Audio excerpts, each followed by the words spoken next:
causes, often causes cancers in the gut. This is there's the Central Europe is they also have the highest per capita consumption of alcohol, in the world. Um, it's probably no coincidence that they have a large incidence of um, cancers of the gut in that region. Uh, Other treatment of different cancer treatments.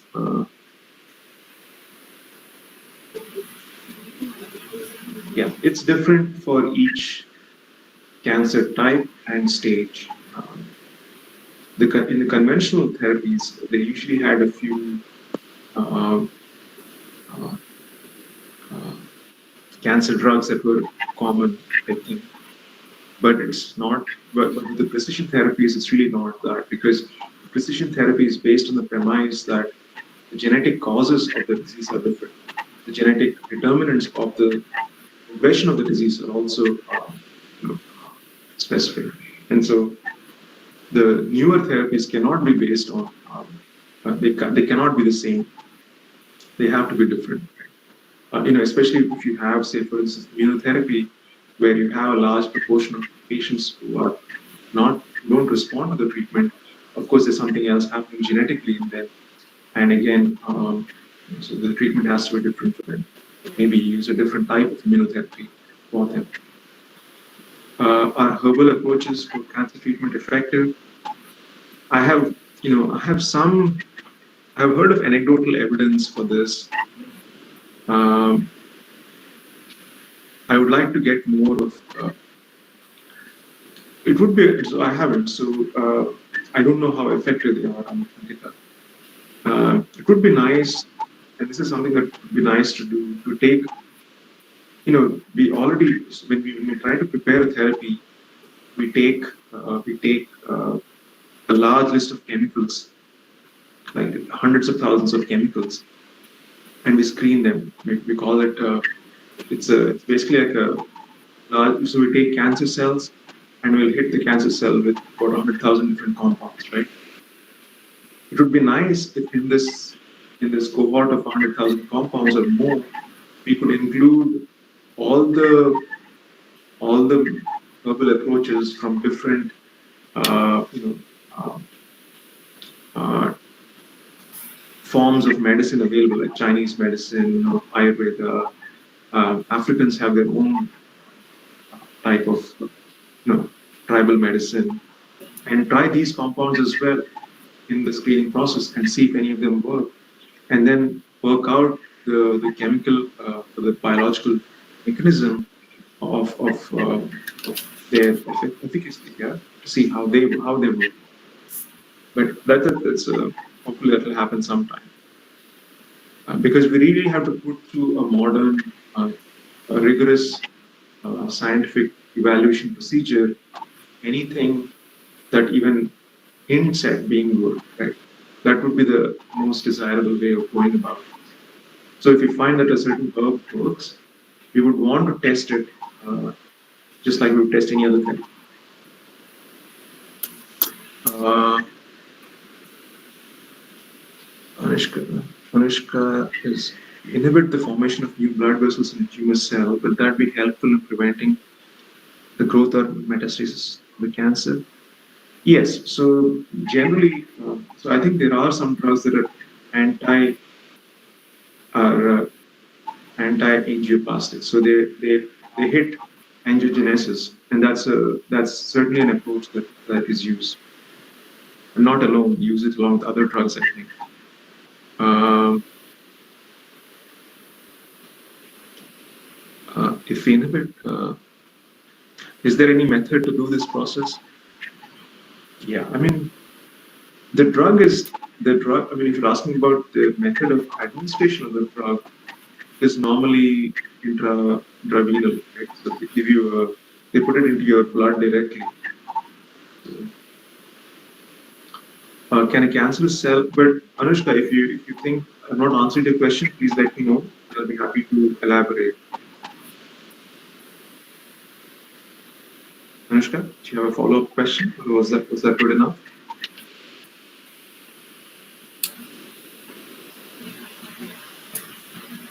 Okay, so maybe I should just go on. Can a cancerous cell of a mother pass through the placenta and emerge or become polyps? No, that is impossible because once the sperm fuses with the ovum doesn't generally allow any doesn't allow the entry of any other cell. So I think this is highly unlikely. Uh, you may see it in the sac, in the placental sac, uh, but in the amniotic sac, but I don't think it'll. Yeah, unlikely. I don't think so. So when and how does tumor cell heterogeneity emerge? So tumor cell heterogeneity emerges very early on, actually. So say you have one cell, it has about the different 6 to 9 different mutations, and then it divides, and then because the mechanisms of correcting DNA damage and the mechanisms of correcting DNA damage and causing the DNA repair are also dysfunctional. These cells typically acquire a lot of mutations, right?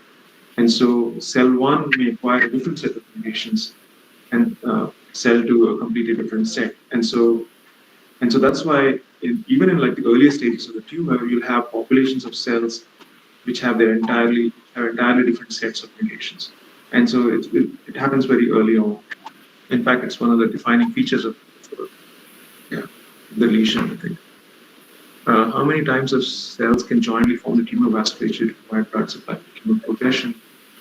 So the tumor is not a homogeneous mass of cells. It is a very heterogeneous mass of cells. You have you know obviously you have the different populations of the tumor, but you also have the region surrounding the tumor, which is a tumor microenvironment. That's the region where normal cells are being subverted uh, and are being converted into cells that support the tumor.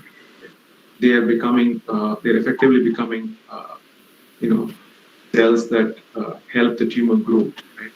And then again, you have the center of the tumor that's sort of necrotized, which is a very low oxygen concentrations. Blood vessels are there as well, but they're poorly formed. Um, so, how many types of cells can jointly form the tumor vasculature? I mean, the tumor vasculature is generally formed by as in the blood or the cells causing the angiogenesis.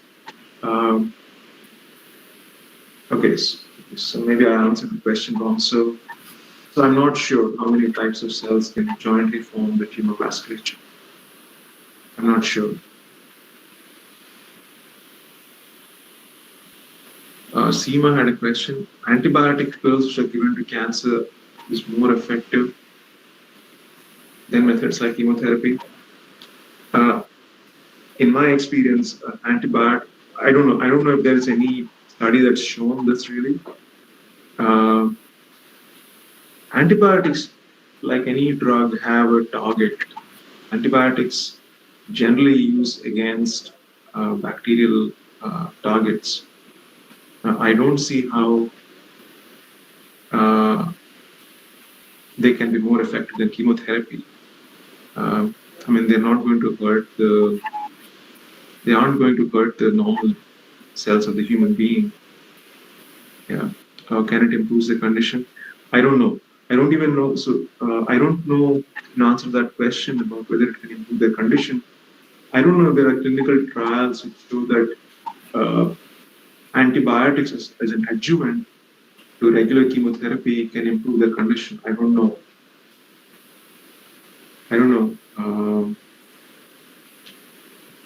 I would think not because the when you have a patient on chemotherapy, the patient is already quite sick. Oh, I see. Uh, I see your question. Okay, so if the patients who receive chemotherapy are generally quite sick, yeah. Now there may be facultative pathogens in their microbiome in their gut that could cause diseases that they would not normally cause in a person who's not ill or doesn't have cancer. So that may be something that is done to ensure that the microbiome or the bacteria in the patient don't cause an additional disease. But I don't know that. Yeah, I'm not even sure if that is done. Yeah, um, that needs to go to a doctor. That question. I wish we had a physician in the audience. After the detection of cancer in a particular part, then I have not removed this part of the body. After the detection of cancer in a particular part, then I have removed this part of the body. Then it grows. If you remove the tumor, it won't grow. If you removed it early enough, I know. But if you remove it late, then its chances that it has spread are higher, and it will still grow in other parts of the body. Most common cancer, I think I've answered this question. Depends on the region, really. Uh, if you talk about India, I think it's oral cancer and cervical cancer and ovarian cancer and colorectal cancer. Uh, what are the stages of cancer? What do they mean? Well, there are different ways of classifying the stage of a cancer. These days, we do it at 0, 1, 2, 3, and 4, I think. They indicate, and then again, you have the LMN system. Um so if you go back to the first one, it really indicates if the tumor has metastasized or not. It also indicates the size of the tumor. Um, right. So those are the two things. I think there's something else as well that it indicates. I'm not sure. Uh, when you have the LMN system, I think it indicates if the tumor, again, if it has, I think, I'm, I forget what LMN stand for, but it indicates if the tumor is still local or endemic to that area, or if the tumor cells have spread and you can find them in the lymph nodes. And if that has happened, then you know that the prognosis is very bad. So the chances of the person's survival is poor. Uh, is there any sign in the body before cancerous cells growing in the body? No, there isn't any sign there. What does cancer? Why does cancer reoccur in some cases, even when it's already treated? Right. This is the typical case of the metastasis. So the cancer cells have escaped from the original tumor and have lodged themselves elsewhere. And so you may have treated you may have removed the main tumor, you may have used chemotherapy to kill most of these cancer cells, but remember, there is still a population of cells that is resistant to the cancer, to the treatment, right? So it's the drug resistance that allows the cancer to come back, right? So that's why it reoccurs. If a person is diabetic and also gets leukemia, boy, then can the blood cancer affect the diabetes of that person? I think if the person is diabetic and also gets leukemia, then the leukemia is really the problem. You don't have to worry about diabetes at that stage, I don't think. Uh, can the blood cancer affect the diabetes of the person? I would actually worry more about whether the diabetes affects the blood cancer, makes it worse. But I wouldn't know how. I'll have to think about this. I'll have to think about how one might affect the other. But, you know, blood cancers, there seems to be some hope from stem cells. That's really the big hope that I have, that stem cells especially have been shown to be really effective for several blood cancers. Um, and they do it with very few side effects. And, I would hope that, I mean, if a person had blood cancer, of course, it would depend on the stage as well. And really, these are questions that should be going to a doctor, to a physician. Uh, I think I should talk to a doctor about all these questions as well. But I think once you can, yeah, diabetes is more of a lifestyle. Diabetes and cancer, they're usually like lifestyle related diseases. And I mean, if the leukemia was, I think, no, I should really withhold any comment here. But I would think the treatment of the leukemia would should precede the treatment for the diabetes. Because the diabetes is not like fatal, like right away. But the leukemia will be in a few months. Right? You can still live with diabetes, but you can't live with like leukemia. But that would be my take. I really wish we had a physician, an oncologist on board here. I hope that answered some things. Yeah, if anyone has any other questions, I'll be happy to take some more. Soma, just Yes. Hello, students. I see there's one more. Autoimmune disease are all cells that are attacked by the immune system.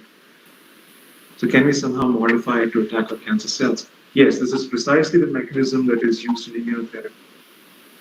You release the brakes on the immune system. I think there are proteins called CD. They're CD proteins, I think. I forget the names, but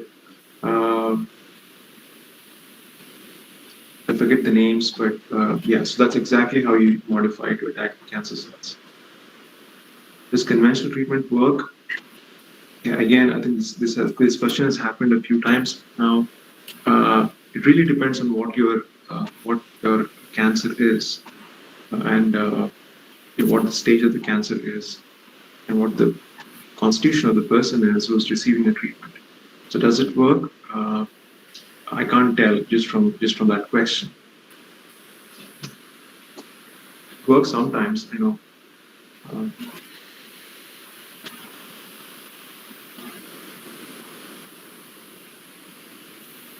Okay, students, you have 5 more minutes if you want to ask some questions. But sir will be available in his email ID also, so you can contact him whenever necessary. Right. Please feel free to write to me if you have questions. We have shared your CV to the students, so Okay. they can contact you in email ID. Thank you, Dr. Varanasi, for such an interesting and highly informative session on blood proteomic of cancer. I hope all of us have benefited immensely. So now we can conclude our session. Sir, if you want to say some concluding remarks, we will again meet at 2 p.m. after the lunch for the afternoon session. Excuse me, sir. Yeah. So can you please answer that question I just asked right now? Okay, about the pills. Sir, sorry, sir. Actually, I want to know about the pills which are used in the cancerous field, because we generally chemotherapies, radiotherapies are very effective and very effective in that field. But I actually want to know about the pills which are using in that field. So, Seema, we don't know. You know, a pill is not a compound. If I know what, so so you can administer a drug in whichever way you want, or whichever way is most appropriate. Many of these drugs are actually administered intravenous. They are intravenous injections. The pill, when you administer a drug through a pill, you have to think about how the gut, the enzymes in your digestive system will affect the drug. Right? So quite often, the same drug can be given in intravenous as an intravenous injection, or as something that you take in through your food. Right? But they don't always work. Right? So you really have to know which compound you're talking about. When you talk about a pill can be anything. A pill is a capsule. What do you have inside the capsule? Right? What drug are you thinking about? What drug? Because for instance, it sometimes happens that when you administer a drug as a pill, the enzymes in the digestive system will inactivate the drug. You don't want that. Sometimes you want because the blood is the fastest way of getting the drug to the tumor, give it through the blood, right? Obviously the pill that you ingest will also be absorbed. The material in the pill will obviously also be absorbed in the blood to the gut, but that's not like a fast like mechanism, right? You would want it to go in faster, but you don't know how enzymes will destroy the drug. So it really depends on what you have in the pill. So the pill is not like a drug. Yeah, the pill. What's inside the pill is the drug. Seema, does that answer your question? You were very Yes, particular about it. Yeah. yes, sir. Okay. Getting. Okay. Thank you, Sure. sir. Sure. Thank you, sir. Sure. Can you give us some feedback about this interactive session, which we now went through? It was very informative, interesting, but we would like some concluding remarks from you about feedback of this interactive session. Thank you, sir. Sure. I'm actually happy to see that so many of you have questions. It's a very responsive class. And it feels nice to be able to, it felt nice to, it feels nice to uh, have given this talk and to like answer all these questions. So I'm quite happy. I'm actually thank you for inviting me to this lecture. Uh, yeah. We will again meet, sir, soon. Sure. Very much. Okay. And thank you very much, sir. Thank you so much. Thank you so much, everyone, for all your questions and for inviting me. Thank you. Dr. May I Hello, log Dr. off? Supriya. Dr. Supriya, Thank you, sir. Okay. you can give some concluding remarks and then we will meet again at 2 p.m. Okay, no thanks. It's okay. Okay. Okay, so we will end this session with a Sure. very satisfactory note, sir. Thanks you again. Thank you so much. And Thank our ma'am may be busy in meeting, so our principal might join in the second session also, because yesterday she told me for some time, but now I think she's busy in her college. She has a meeting. So Okay, thank no you. problem. No, it's just that I may not be able to attend the second half of the session. Okay, I sir. may. Yeah, so just in case You remain connected with the students through your email ID. Absolutely. I have Absolutely. shared it. Okay. Thank you, sir. Thank you. Okay, students and dignitaries, everybody. Thank you for listening patiently. Have And a we nice gained so much with this interaction. Thank you, sir. We'll meet again at 2 p.m. and link will be shared at 1:45 by our students, Ria and Anjali. Thank you, girls. Thank you, ma'am. Thank you. Thank you, sir. Thank you, ma'am. Thank you, sir. Thank you, sir. Thank you, sir. Thank you. Thank you, everyone. Thank you. Thank you, sir. Thank you. Sir.